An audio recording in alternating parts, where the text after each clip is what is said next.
just do it! Don't let your dreams be dreams. Yesterday, you said tomorrow, so just do it! Make your dreams come true! Just do it! Welcome to Successful Dropout. This podcast is for the outliers, the innovators, the rebels, those that dare to dream and act on their dreams. I'm your host, Kylan Ginger. Join me as we find out what it takes to drop out, grind, and succeed. How's it going, everybody? I've got some pretty exciting news. If you listen to the podcast much, you know we've been building a pretty vibrant community of truly extraordinary people who have committed to an unconventional route through life. The Successful Dropout audience has been growing a lot, and I get a lot of people reaching out to me now with all sorts of questions regarding education, dropping out, opting out, entrepreneurship, resources, networking, etc. So much so that I decided it was time to create a more accessible community on Facebook so that we can all ask and answer these kinds of questions together, as well as celebrate our successes and encourage each other during inevitable adversity. So I've created a closed Facebook group, and I want to invite you to join it. If you follow Successful Dropout, if you resonate with our philosophy and want to help me grow this thriving community, go to successfuldropout.com/group. This community is for the rebels, the outliers, the innovators, the doers, and those who dare to dream and act on their dreams. If you're a dropout, an opt-out, if you're thinking about doing one of those things, if you're a parent, even if you aren't any of those things and you graduated school, I want to invite you to join. All that matters is that you resonate with the Successful Dropout philosophy and that you enter the group with the intention to provide value to the other members and not just receive value yourself. Again, go to successfuldropout.com/group to request admission. Once you're a part of the group, introduce yourself and get involved, and I'll see you there.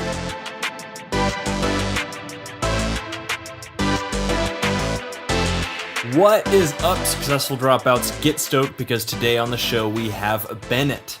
Bennett is a recent college dropout who left the classroom to bring his education to the real world. Driven by a strong entrepreneurial aptitude, he focuses on creating products and systems to beat the statistic that 90% of startups fail. Currently, he's the CEO at siëo, a company helping startups start up. Bennett helped grow the company from 6 to 23 team members over a rapid 4-month period. He is the youngest C-suite executive on the siëo team due to his ability to execute on long-term visions by creating strategic operational infrastructures and nurturing a high level of scalable growth. Awesome stuff there, man. Bennett has led the creation of a professional services and consulting program, which has doubled in profit for the past 3 consecutive months. Bennett's background is rooted in philanthropic and international leadership training. He launched his first business at the age of 18, which was a nonprofit focused on providing scholarships and strategic guidance to college-aged big thinkers. By 18 years old, he was living in a small community in Northern Ecuador, working to improve the local educational system through youth groups and community outreach. Hey, kind of like myself. Now, as a 21-year-old with a refusal to accept the status quo, he is working to create large-scale impact through helping entrepreneurs launch and grow businesses. So, Bennett, man, that is the extensive intro I have for you, but tell us a little bit more about yourself and what you do. Yeah, of course. Thanks, Kylan. Appreciate you having me on here, and thanks, everyone, for taking the time. I know your attention and time is valuable, so I definitely appreciate it, but yeah, that sums it up pretty well. 21 right now, living in Orange County, California, and working at siëo. And we're really kind of trying to figure out innovative ways to help entrepreneurs start and grow businesses. So that's kind of what I'm focusing on. When I'm not doing that, love traveling, experiencing different cultures. Just got back with my team from Southeast Asia about a few weeks ago, which was an incredible experience. So I try to do about a new country a year. Yeah, just love life and really trying to kind of extract the most out of my opportunities right now. So you launched your first business at 17, and you said it was a nonprofit focused on providing scholarships and strategic guidance to college-aged big thinkers. So you're basically like a 17-year-old Peter Thiel with the Thiel Fellowship there. You know what? That's a generous way to say it. I'm not sure if it's to that extent, but it was just something that I had kind of noticed as an issue where there were all these kids coming out of high school and a lot of people whose visions really centered around going out into the world and helping other people and applying their skills and their learning to go, make the world a better place. And I wanted to kind of provide something to support them in doing that. So I got some money together, went out, just did some grassroots fundraising efforts, and then pulled together some mentors that I thought would be effective for college age students to kind of help them through that process. So that's sick, man. I mean, that's at 17 years old to be doing something like that. You're obviously a builder, a doer. Out of curiosity, where do you think you got this entrepreneurial spirit that you have? I mean, is it in the family at all or anything like that? Yeah. So I think some of it does. I definitely have some level of entrepreneurship within the family. Some of it's just been innate, man. I think just I've always wanted to have my hands on stuff, since I was a very young age. My parents always give me a hard time that I was the kid. We play Monopoly with the family that I have to be the banker and the property manager, I would just have to have my hands on everything. So it's gotten less controlling over the years, I'd say, but I've just always kind of wanted to be part of that leadership process, creation process, and really kind of take advantage of a lot of the opportunities I think that are just not acted upon a lot of times for young people who are put down a pretty traditional route normally. Yeah. Well, man, I don't think you'd like Monopoly as much anymore then, because I think they're using like a debit card electronic system now. Biggest mistake. Biggest mistake for sure. I know. Half the fun was like counting your giant stack of paper cash. Oh, 100%. You get to flaunt it, put it in front of your brother's face. It was the best part. Gosh. We would always that game already lasts forever, but it'd be like a 2-hour game and then somebody finally is about to lose, but at that point we were also into it all the time. I remember we'd always make up random rules, like they get $200 or something when they are almost to go or like halfway across the board, like just to keep them in the game. So we could keep playing more. 100%. You get them loans early. Yeah. You can get 150 now, and then you don't get the 100. I got you. The loans with interest and a little IOU of custom-made notes on the side. Oh, that's great. Of course. Oh man. So were you homeschooled at all, or? No. Fully just kind of public education, public school system. You survived that. Huh? 100%. I loved it. I appreciated it. I think that.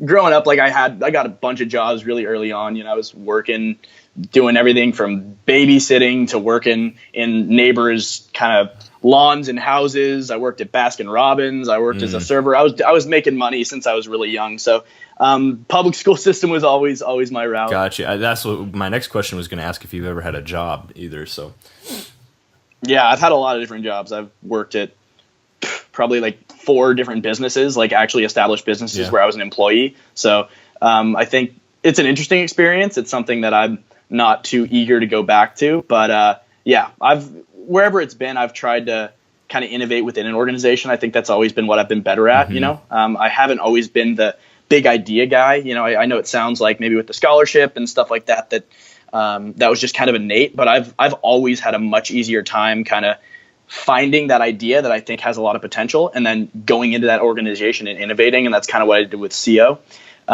So that's kind of always been my strength. And I think that's something I'll always stress, is knowing your entrepreneurial skill set, and knowing that you don't have to be that guy that has the big ideas, being someone who is a go-getter and a hustler and can go out and do the work and create a better solution is just as valuable and just as needed on teams as that original kind of flashy entrepreneur who always has the big ideas, Right. Yeah. And that's always been, my journey with entrepreneurship as well, is because, with the exception of Successful Dropout, actually, I typically have a harder time being that guy, the big idea guy. And here's this giant vision that nobody can see yet. And you're in your sort of distortion field, like, Steve Jobs status.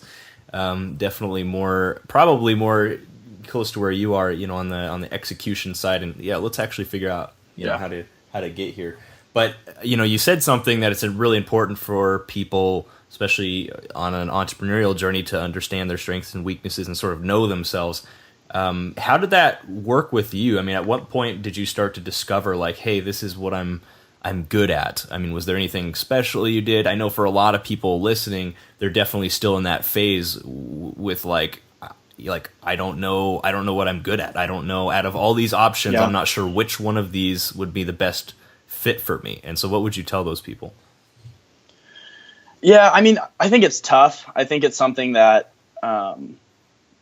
you can't rush also. I think the biggest theme that's been coming up in my life recently is just the whole idea that like Rome wasn't built in a day. And so I find that I'm always someone who's, very quick. I want an outcome and I want a solution for this and all this kind of stuff. And a lot of times, like when you're looking at young entrepreneurs, like myself, there's this feeling of like rush, behind what we're doing. And I think that sometimes it's like that can be very beneficial. It can also be detrimental, and it can increase stress levels and anxiety and all this kind of stuff. So I think just kind of sitting in a little bit, trying some projects, seeing where you click, and then just being really honest with yourself. I think that talking to the people who work with you can be an effective way to figure it out. And then just kind of letting go of whatever expectation you've had for yourself as an entrepreneur, like what that means to be an entrepreneur, and really just sinking into your skill set, because especially with a team like siëo, where we're helping kind of founders start their businesses, we have such a diverse group of leaders on the team. And, it's not always the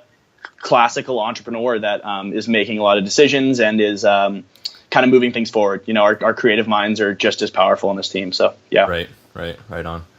Yeah, you mentioned Rome wasn't built in a day, and I got curious because everybody says that. So I looked up how long exactly it took to build Rome on Google.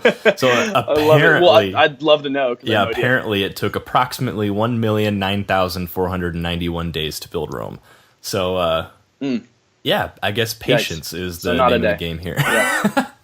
100%. What was that? So, here's the hoping it doesn't take over a million days.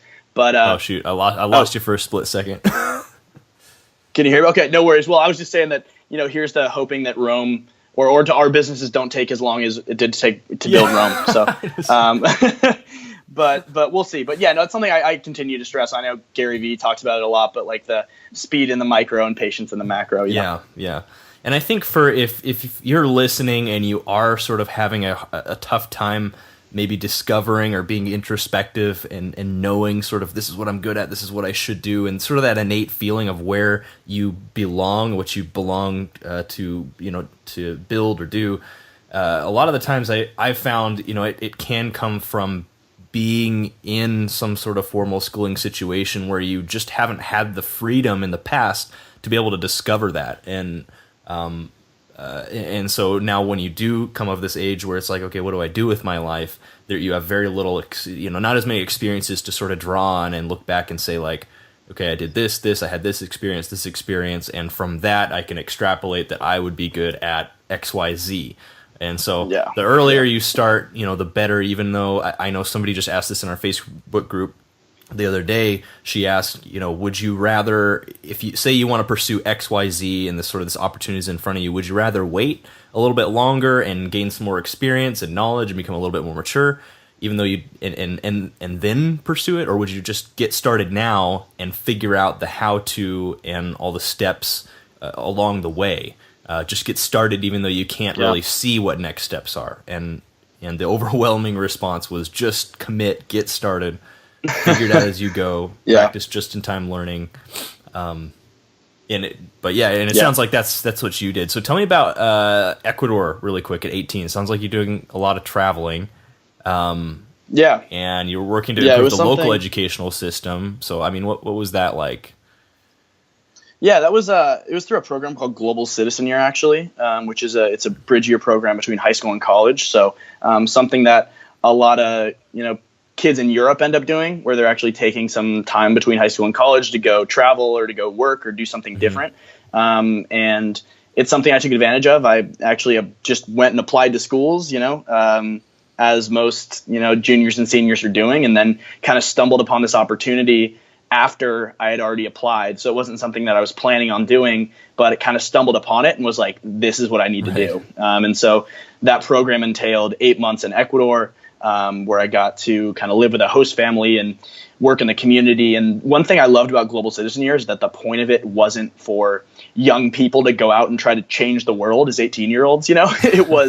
It was really like, go have some experience, go see what it's like to actually try to implement a solution in a developing country, and notice how so much of your previous education and kind of maybe the way you look at the world doesn't apply directly, Right. And so it was a really incredible experience, and so much more introspective than anything. We were doing stuff, and I was working in a school and in a bakery and on a little organic farm and some stuff like that. But so much of the time was just me on my own, like I was working 20 hours a week or something like that. But the rest of the time I was just hanging out in this community, and it was 4,000 Afro-Ecuadorians in Northern Ecuador. And I was the only white guy just standing out in the crowd and trying to dance along. And it was quite the humbling experience for sure. Yeah, I bet. I bet there's nothing like travel and experiences, outside of the norm to sort of broaden your perspective. Yeah, 100%. absolutely. And I love that too. Because honestly, like, I've found that you can go do stuff like that and have those experiences for pretty inexpensively. I've been able to kind of go and backpack in Guatemala and Nicaragua and all kinds of stuff. And even as a student, you can find time. That's something I'd always stress that people try to do at least once. You can borrow a backpack and spend $600, $700, including your ticket and a week of room and board and food and experiences in a South American, Central American country. And do that for spring break instead of Cabo. And I promise you'll spend less money and have a lot more experiences that you remember for the rest of your life. I bet. Yeah. Yeah, definitely. If you're listening and you haven't done something like that yet, definitely take a look at that. But yeah, man, so why would you drop out of college? You tell us that story. Let's move onward now. Yeah, for sure. So, I kind of had a non-traditional view of education kind of since I was younger. Like I was talking about the Global Citizen Year, like I think that something that I've tried to do is just know when to pivot my life in a different direction, kind of. And I got into my sophomore year of high school, and I was, working a part-time job as a server to make money. I'd gotten involved with siëo, so I was spending a ton of time on that, basically kind of like full time doing that. I had a full class load, and I was really burning out. And I was just seeing such high levels of returns from my work at siëo and work at the startup that I was just learning quicker. And I was just I felt so alive with what I was doing. There was obviously the potential for a lot of money to be made. There was the potential for a lot of experience and connection and networking and all this different stuff that I thought just had so much value. And it was hard to kind of convince myself that it was the right move to continue racking up student loans. My parents are supporting me as much as they can with that. But, honestly, I was taking on loans each year. I was, draining them financially each year. And as much as I know that they might love me to kind of go back into that and get the degree and finish up, I just felt like at this point in my life, kind of focusing on what I see as my high impact right now, which is working in this startup space, was just the right move. And something I'd always stress people to do as well is that it doesn't always need to be a drastic leap, and for me, it wasn't just this day of like, okay, I'm dropping out and I'm never going back. It was like a long time of trying to do both, like I tried to do both for a while, and then I always did really well in class. Like I got good grades. It wasn't ever that difficult for me, but I saw my grades start to drop. I saw that start to go down, and then I saw my impact in siëo go down a little bit, and then I wasn't doing as well at work, and like all these things, I was just getting spread too thin. And it was time to kind of focus in on one thing. And luckily, I looked into the options at my school, and a lot of universities have opportunities for their students where they can just take time off, and it doesn't need to be dropping out. So like right now, technically, I'm still technically a student at Chapman, just inactive, Yeah. So there's all these different like options that schools will have where you can take ours is up to 4 semesters off, and then you can just re-enroll. without having to reapply or anything. So there are opportunities to make sure you leave as many doors open for yourself as possible. And it's something my dad continued to stress, and I would stress as well, is that if you don't need to cut off opportunities, don't do it. Totally. But also, follow what's going to be the most valuable. Yeah, that's a great point, actually. I mean, you don't have to march into the admissions office and just demand, like, I'm dropping out. Like, just take my name off the list. I mean, you can just sort of take a leave of absence, and if something doesn't work out, pick up where you left off, pretty much. But I'm with you, man, though. It's hard when you're in an environment like college, but you're also doing something like siëo, and you're seeing, you're getting real world experience. You're providing like real time, real world value and seeing the immediate reactions and stuff. That's such a hard thing to pass up. It's such a hard thing to stay in college and keep, studying all this theory and just preparing for something when you're already in it and doing it. So, I mean, do you think you'll ever go back or no, or just not sure yet? I mean, with the track that siëo's on right now, I think it's unlikely. Yeah. I think I'm going to keep that option open for myself, but just with the track record we've been on right now, like you kind of hinted to in my bio, we're growing quick, and there's a lot of interest in kind of what we're doing, and it's kind of a little bit different than anything else in the market. And I think with the number of people that want to be founders and want to work in startups, there's this huge need for a more hands-on kind of full circle solution to that. And so that's what we've really tried to create with siëo. And I think the other reason that I kind of had to make that decision was that there were other people that were looking to me outside of myself. Like when I was a student and siëo was just small and it was growing, it was a team of 6, like I was accountable to myself and I was accountable to a few people. As we brought on new team members and freelancers and more advisors and interns and all this different stuff, there were people that were now relying on me and I couldn't be putting that much of my time into a classroom setting when I was being looked to as a leader of this growing company. Yeah, no, right on. So siëo, then let's talk about siëo. We've mentioned it several times already, but I'm curious just about what is this company? What do you guys do exactly? How do you guys help people start startups, essentially? Yeah. So the long-term vision kind of siëo was always to create a kind of more effective all-in-one platform to be able to help people start and grow businesses. So it was a tech company at its founding, and we ran into a lot of barriers that normal startups do. It was a group of kind of serial founders. We'd all started and failed in some companies in the past. Right. And really saw these same set of problems that were facing all these entrepreneurs. It's like 6 main problems that are killing all these teams within normally 3 months, 3 to 6 months of their founding. And we were just kind of looking at it like, why is everyone just falling off the same cliff? Like, can we build a bridge here and help people kind of get across? And we know that we were young at that time, but I think we really tried to study the process and understand what was necessary to kind of get through those first few steps and set up for future success.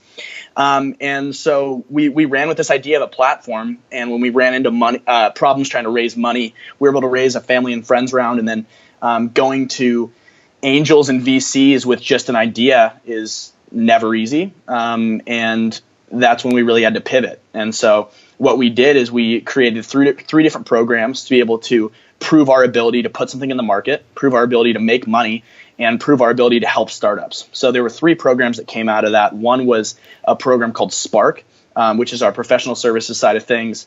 That's kind of the program that I championed at the beginning of my time at siëo. And through that program, we really do a hands-on deliverable-based approach where we're not really serving as consultants, but we're serving as like a team member, like a pay-per-use founder, right? So you work with our team, and we develop a set of deliverables around getting you to the next level, and we help you execute on that. So we're not just telling you, okay, you need to go out and do this, this, and this. We're saying, okay, you need like a strong pitch deck. You need to revamp your brand. We need to get some good marketing strategies done. We need to get you ready for an investor. And we have designers, business writers, business developers, consultants, all these different people that can now come to the table and work to build your vision. Interesting. And we think it's a more effective approach than kind of just freelancer based, where you've just got a bunch of different people. It becomes scattered. You don't really have strong messaging and branding behind what you're doing. And with this many companies in the market right now trying to start, you have to be able to stand out.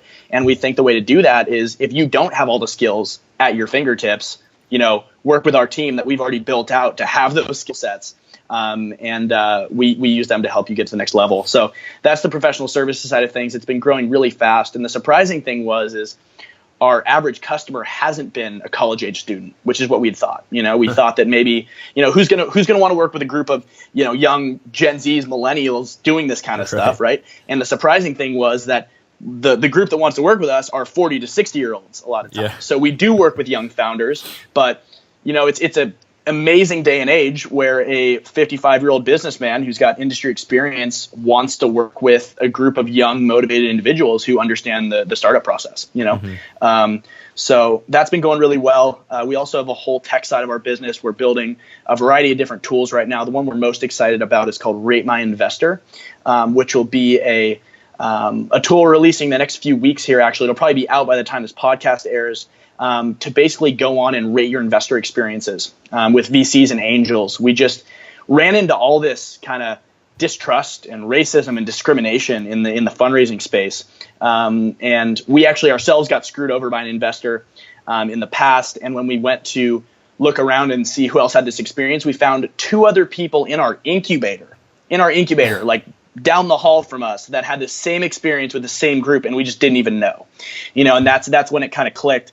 That there needs to be a better system out there. So Rate My Investor will be a place where you can go do research on people you're raising money from. It'll be a place where you can leave ratings on your previous experiences. It's kind of like Yelp for the startup space. So really excited about that. And then finally, we have a whole philanthropic leg to our business. We're working with local nonprofits and local high schools doing hands-on startup education and kind of giving people the opportunity that I was lucky enough to have of really working on a startup team and seeing how that experience actually impacts you and plays out and teaches you about the process, because I think it's just the most effective way to do things, Gotcha. That's cool. So siëo is kind of like this umbrella company organization with all these different sort of programs and attachments and plugins for helping people do various stuff, all related to building business, essentially, is what I'm gathering.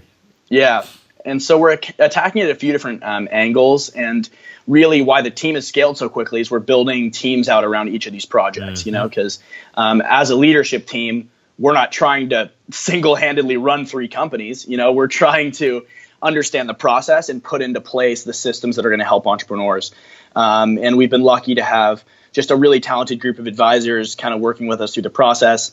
It's been really effective, even on the educational side of things. We actually worked with a high school class last year and went through the process of kind of thinking like an entrepreneur and coming up with an idea and kind of developing a brand around it in their classroom, a way more hands-on approach than like, what's a business plan, Right. And then we actually are working with them to launch a company. So anyone in the end of that class could come on, and we have 6 equity holding co-founders of this company called Present. They're first-time entrepreneurs, and they're getting to kind of shadow a team as they launch this product in local high schools, which will be coming out in the next few weeks here. Okay, so I'm on the impact section of your website right now, and I see Present there.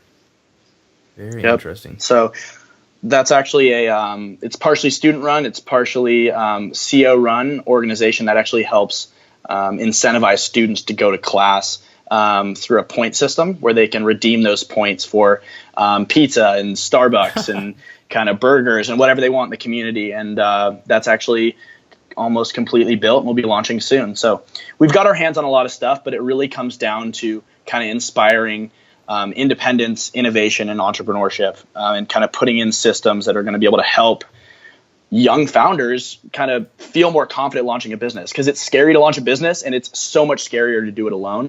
And we think that if you can hit them early with the education, then you can have systems in place to work with them through the process, and then you can have technical tools that they can use while they're running their company. That's kind of a full approach to kind of alleviating this high failure rate in startups. That's phenomenal, man. So how does siëo generate revenue with all that then? I mean, do you take a percentage of future earnings from whatever business you're helping or something like that? Yeah. So for the side of our company making money right now is Spark, the consulting program. That's all cash based. So we actually build a custom package around kind of what they need. So we kind of take the time to work with the founder, figure out their needs, where their goals lie, and then that's cash based. So our average package is pretty solid from that, and we've been lucky enough to be able to sustain ourselves without raising more money, which has been great because obviously you can keep your equity more valuable, and it's something that I would suggest any potential or current founders do is how can you kind of make money as you go, because I know it's so exciting to like raise money. Everyone wants to go get money handed them for their company. But, if you're trying to build something big, giving away 10 to 20% of a company in the early stages can really be valuable down the road. So how can you kind of make that as valuable as possible before you go out and raise that money? I think that's a question I would definitely ask myself. Because people will pay a lot more for you when they know that you have the ability to execute and make money yourself. No, absolutely. I mean, when we were starting a couple of our businesses, we had to raise some private money, and one of the options was to give away some equity, and that was a long discussion I remember we had, but in the end we decided not to, and that now that was a few years back. Definitely glad I made that decision. So I think that's a great point. Yeah. So I'd be curious to hear then from your point of view. I mean, a lot of our listeners want to start their own business someday, or they're at least certainly very interested in that. What are some of the biggest barriers that you've seen sort of high school and college age, just young budding entrepreneurs run into? What are some of those common barriers, and how can people get around those? What have you seen with siëo? Yeah. So I think the biggest thing from the beginning, and it's something that we surprisingly have to go back to all the time, is basic market research.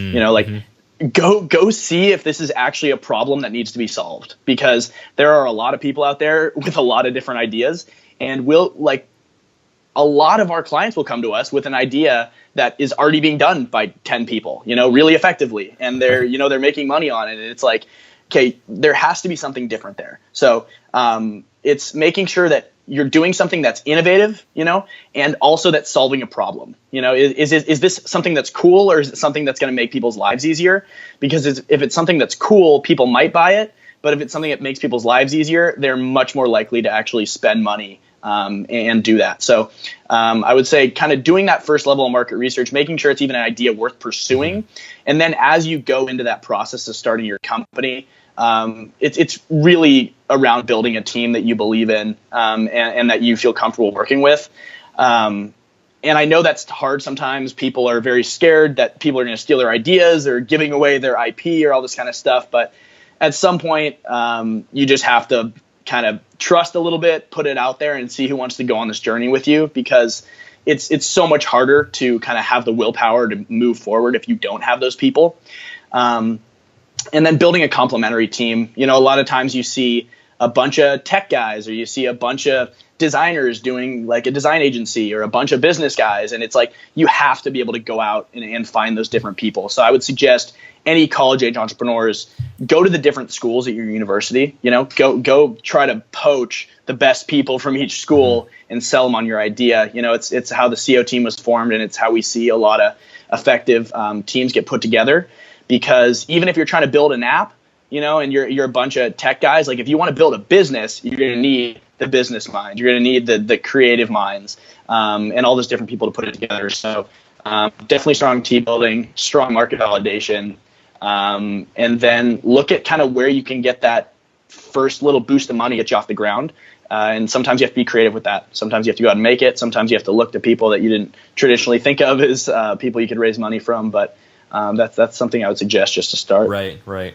Now, getting a team together, one of the first things that I would think about if I'd never started a business before is like, how would I pay people to come on the team? But you don't necessarily have to do that right off the bat, right? And could you explain that a little bit for people listening? Yeah, I think that's one of the huge benefits of being in college, honestly. Right. It's something that I think about, where being in college, it's like you can see it as a downside or an upside or whatever it is, but it's really 4 years to build the life you want to. And there's all of these people around you that a lot of them are being subsidized by their parents. You know, a lot of them don't need to go have a full-time job. And in school, yeah, school's a lot to put on your plate, but I can tell you firsthand, and a lot of college entrepreneurs can tell you, there's a lot of time in your day if you really think about it. So you're surrounded by people who can work for sweat equity, right, who want to work on something that's inspiring and that would look great on a resume. And I think that there's this shift going on where for a while it was like just going to college was enough. You know, like I think about like my parents, and my mom like went to school, and she went to a good school. She went to like UCSB, and she went to class and she got a degree, and that was like perfect. You're set up, you're going to get a job, you're chilling, right? And then there was this transition into, okay, now you need like an internship. Like going to college isn't enough, you know? And I think there's this new transition now where it's like, okay, an internship's good, but like, what have you done in the real world, you know? And I think that that's something that students notice, and I think it makes it a lot easier to kind of grab a college-age team. And that's, you know, we had six original guys, more than that, working on siëo for sweat equity, you know, almost full time. And you can definitely find those people, because the lucky thing is that startups are so flashy right now. People want to be part of startups, and college is a great place to find those kids, you know? Yeah. I'm just trying to, you know, for people listening, break down as many barriers as possible, because I think it's a lot easier than people think to start a business, making it work and just figuring it out after you start it. You know, that's the hard part. But all you have to do is just kind of stick with it. In regards to the market, and go ahead. Yeah. And it's just having that longevity too, like knowing that this isn't going to be something like, don't go into it thinking like, oh, this is going to be easy, I'm going to build it and sell it and be done in 2 years. Like, don't go into it unless you're ready to work on this thing for 5, 10, 15 years, like if you needed to, because you're just going to set unrealistic expectations for yourself and the people involved from the very beginning. So yeah, and then just break down those high impact items. I think it's really about understanding what your long-term vision is, and then just breaking it down into kind of what are the most high impact items I can be doing on a monthly, weekly, daily basis. To kind of move towards that goal. Yeah, and I would say, you know, go into it thinking, yeah, I'll be doing this for 5, 10 years. If it's something that is working, you know, if you're seeing growth, even if it's small, you know, just steady growth, then it's, like, I wonder what would be your opinion on the point, because a lot of people, I would say the majority of people that start their first business probably fail at that business, or at least and they start another one, or at least that first business ends up turning, and you kind of said this happened with siëo, turning into or morphing into something completely different. Like it seems like most people, that first iteration of whatever they build is not what it's going to be long term, or it's a failure, but it's always extremely valuable because they got started, and that leads to the next thing. It's a stepping stone. You know, you make mistakes, you learn from it. But I wonder, in your opinion, what point should people look to do that, to pivot? You know, is it if I start this thing and you see some growth for a couple months and then it plateaus for like 6 months, just nothing happening? You know, is that maybe a sign you should, you know, kind of switch, pivot, or quit? Yeah, it's tough. You know, it's a tough one because there's so many different scenarios with that, and you could be kind of close to gold and then you move away from it. But I really think it has to be just a constant process of keeping the conversation lines open. I think that's the easiest way to do it. Like, don't decide on something from day one and then like that's everyone's vision no matter what. That's all we're doing. It has to be something where you're continuing to reevaluate. Yeah. So I think that there's no set time, there's no kind of set point where that's necessary, but continue to kind of talk with your leadership or talk to people that have been there and done it, and get their opinions on, is this working? You know, because we had heard a few people say that. You know, we kept like, maybe we didn't want to hear it for a while, but we kept hearing people say, hey, you know, that's a kind of big thing to take on right away. So are you like, are other people telling you that you might want to do something a little bit different? And definitely make sure to ask people that you look up to and that you think would have some good input. Yeah, I think you're right. I don't know if there's one sort of set formula for deciding, okay, now it's time to switch, pivot, or quit. It's more, if you get to that point where you're thinking about that, or your market is talking to you, telling you certain things, maybe talk to somebody at siëo or somebody one of your mentors or leaders, somebody who's been there, done that. Another thing I was curious about that you said is in the market research aspect. Should people be, when they're coming up with business ideas, you mentioned, do some research. If you see like 10 other companies out there doing this, making money from it, maybe it's time should you differentiate a little bit more, switch it up a bit, be a little bit more innovative? Or is that just proof of concept, I guess? And so what sort of is this balance for you when you look for new business ideas or people come to you between like having a completely new idea, like a 0 to 1 concept, like Peter Thiel's book, or it being validated by something that already exists in the market, and maybe there's an opportunity to do it better, or is it, I guess, both? Yeah, I think it's a little bit of both for sure. I think something that I'll always key in on is even if other people are doing something, you always want to have a little something that you can do differently. If you're going just the same thing, it's going to be tough.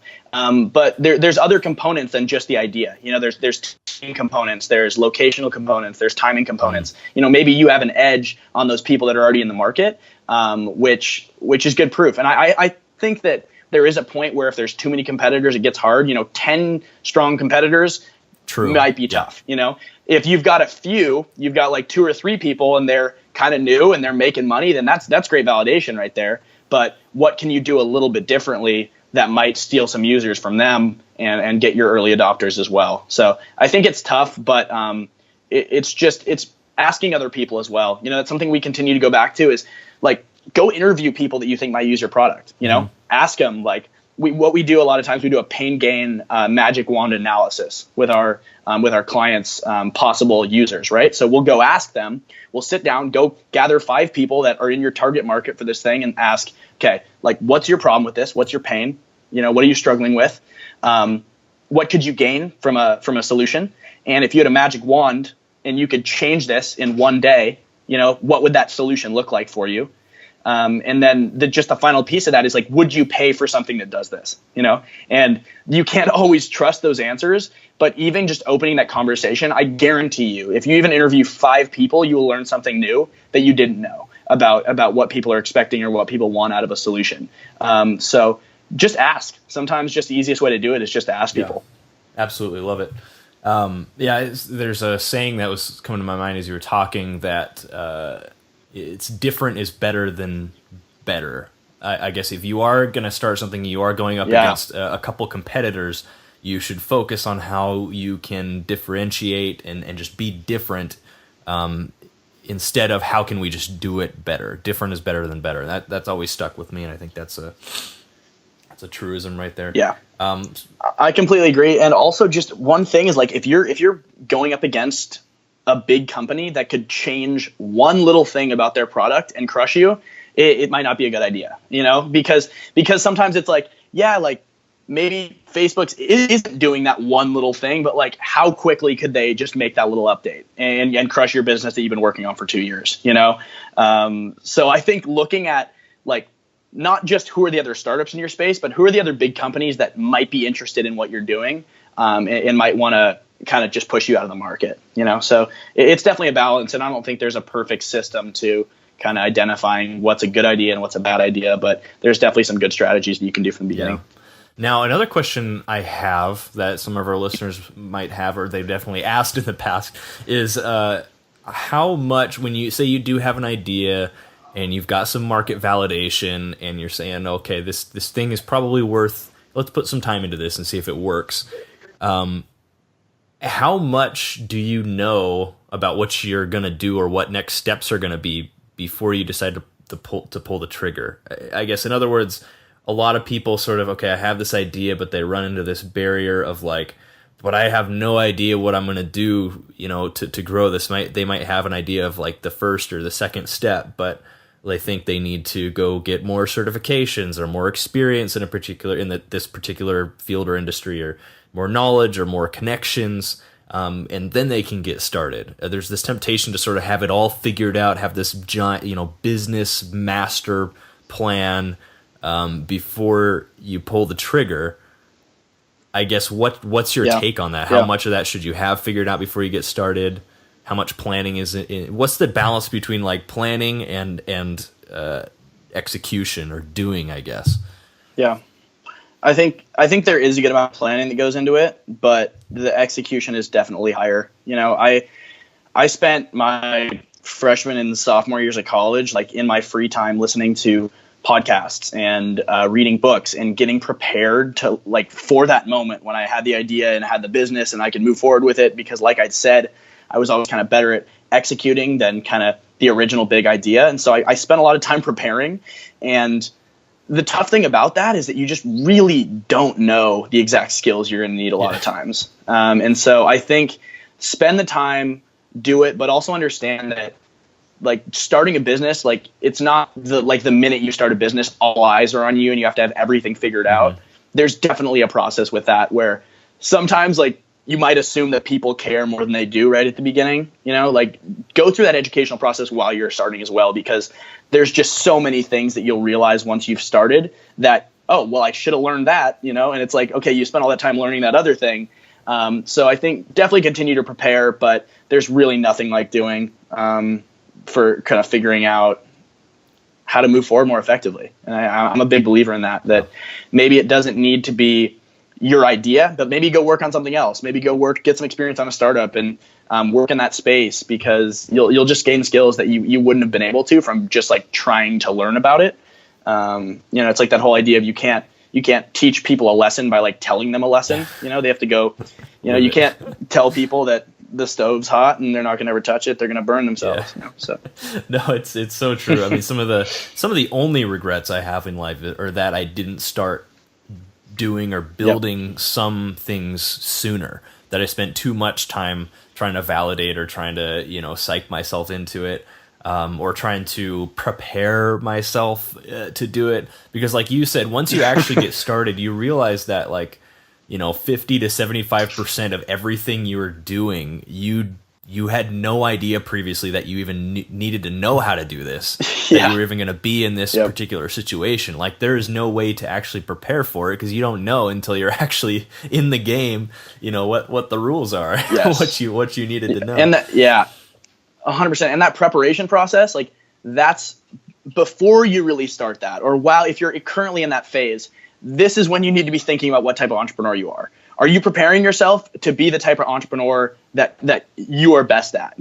Don't prepare yourself for a skill set that doesn't fit your personality, because then you're kind of just wasting time on that. It's always good to expand, but I think that focusing on your strengths is just a much more effective route to success. So if you're preparing, make sure you're preparing in ways that are going to kind of complement your own abilities. Yeah, absolutely. Well, man, I'd be curious to hear, I got a few more questions for you because we're running short on time here, but I'd be curious to hear a quick story of what you would consider to be your worst entrepreneurial moment to date. I know you might have several of those, but what's the one that comes to mind? Yeah. I would say, I've had a lot of different failures in my life, and I've struggled with team management and all this kind of stuff. I know with my first company, it's difficult sometimes to manage people who are older than you and get people motivated on something that's not making money from the beginning. So I've definitely struggled with that. But honestly, they've come pretty recently. I think even this past summer, the beginning of the summer, I was kind of so focused on siëo in this company that it's losing friendships and didn't stop working out. And I kind of didn't really identify outside of the business too much. Like there'd be times when everything would stop and I'd just come to this halt. Like, okay, now what? Who am I outside of this? And what am I doing in my day if I'm not going and working on this company? So during that time, I kind of burned a lot of my savings. I'd saved up money through working my whole life. And it was the first time looking at my savings account with nothing in it. And my credit card was kind of racked up. And it came to a point of like finding balance. And I think that that's just so key. There's always this focus on hustle and grind, and it's so important. But at least for me, like hustle has never been hard for me. I've always been someone who knows how to work hard. The hardest part for me has been keeping the rest of my life balanced. Right. And especially for young entrepreneurs, you have to have a vision of 10 to 20 years, because I've experienced the burnout, and it's not effective for a long time, for long-term execution. And so it's finding those things outside of what you're focused on, whether that be meditation or athletics or, connection, whatever that is for you. Really find those things and make sure that you're having those. Cause I've been in moments where I lose all of that and my productivity across the board goes down. Yeah. No, I think that's a great point, man. I've definitely learned those lessons too. Yeah. 100%. Awesome. Well, I got two more questions for you before I let you go here. And I like to ask every guest that comes on the show these. I think they're very, very helpful for our guest or our audience. But what advice do you have for any of our listeners who are thinking of dropping out of college to become an entrepreneur, but they haven't made that step yet? Yeah. I would really say that, college really can be 4 years before your life starts. And you can use that to party and to learn a little bit and have fun. And that's definitely important. And having that in your life as a college student is important, but you can also use those 4 years to really create something.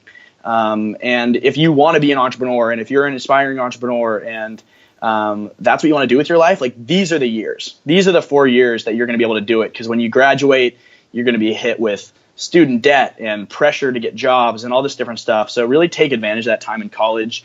Like I'd said, you're surrounded by so many people who have the ability to work for equity because they're being subsidized by their parents. And then have a little bit of a backup plan. Like I talked about, I know that there's a lot of kind of beauty in this diving in, into the unknown, but at least understand kind of what a plan might be if everything falls apart, So that's really what I would say. Are some key points. Absolutely. And on the flip side, what advice do you have for our listeners who have already dropped out and who are already on their entrepreneurial journey? Yeah. I think the thing I keep running into is that there's really no point of success, like where, I made it. Right. There's not that feeling. And sometimes there's not even that feeling of like getting better. It's like you move into new echelons and those people become your peers. And so maybe the people that 4 years ago you were looking at like, wow, how are they doing that? Like maybe you're there, but you've just completely forgotten. Mm-hmm. So take those times to kind of have the moments of kind of congratulations and success for what you've done so far. And then just stay focused on those high impact items. And it's something that I'll continue to do. I know I do every morning where I lay out the 2 or 3 things that I need to get done today, if nothing else gets done, because it's so easy to get bogged down in minutia. Yeah. So staying focused on those high impact items, lay out weekly, monthly, daily high impact items. And kind of make sure you're hitting those first before the little things that pop up.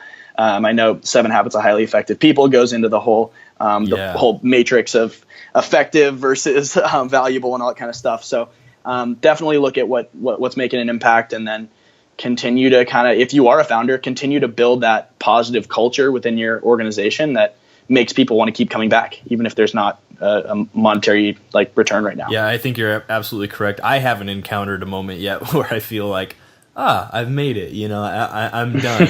I think some people might, but if you're that kind of person, I would encourage you to sort of almost just get rid of that mindset too. Just keep adding rungs to the ladder. It's why I say stay hungry, stay foolish at the end of every episode. The stay hungry portion of that phrase to always be wanting more, to keep pushing for, not in a selfish way, but in wanting to build more, wanting to do more, wanting to contribute more.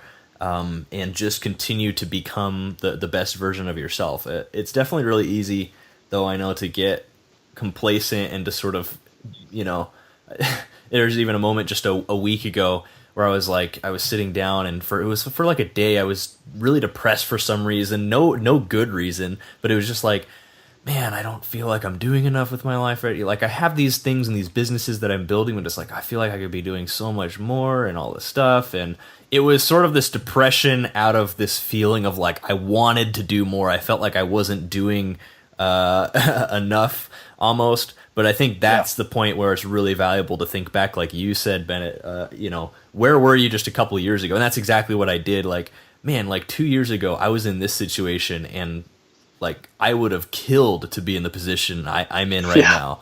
And I'm just, so to be able to be grateful, man, gratefulness is such a fantastic habit to get. If you can figure out a way to like find at least 1 to 3 things you're grateful for, like every day, first thing in the morning, I try to do this with my journaling. It really does change your whole mindset, because it was like a split second. It took me like, oh my gosh. And I was actually looking at some old pictures from a few years ago. It's like, I remember the thoughts and feelings I had, 2 years ago. And it's like, look how far we've come. Like, I'm actually doing really, really well. Like, past me would have killed to have the life future me has right now, and I'm feeling ungrateful and like I could do more. And so it's this balance of like being grateful, but always staying hungry and like just driven and wanting the next thing, adding rungs to the ladder. But man, I love it. What's the best way that people can connect with you? You can find me on LinkedIn or shoot me an email. It's just Bennett, Bennett at siëo.io. Happy to chat. We take a lot of time out of kind of what might be most efficient or most productive to really make sure we can help entrepreneurs. So feel free to reach out. I'm happy to chat. And then check out our website as well if you want to. I know that we have we're offering everyone in the Successful Dropout community 20% off of kind of any engagement that they would want to do with siëo. So if you ever have a point where you need some help or want to talk, feel free to reach out. Oh, that's sweet. Is there a particular link that we can set up for this? Or yeah, awesome. Yeah, so it's actually up right now. It's at siëo.io/successful dropout. So feel free to go on there. It's just a short form. You can fill that out, and we will see what we can kind of build for you. So feel free to reach out. Check out that link. It's siëo.io. So siëo.io/successful dropout. Perfect. And we'll have links to all that in the description at successfuldropout.com.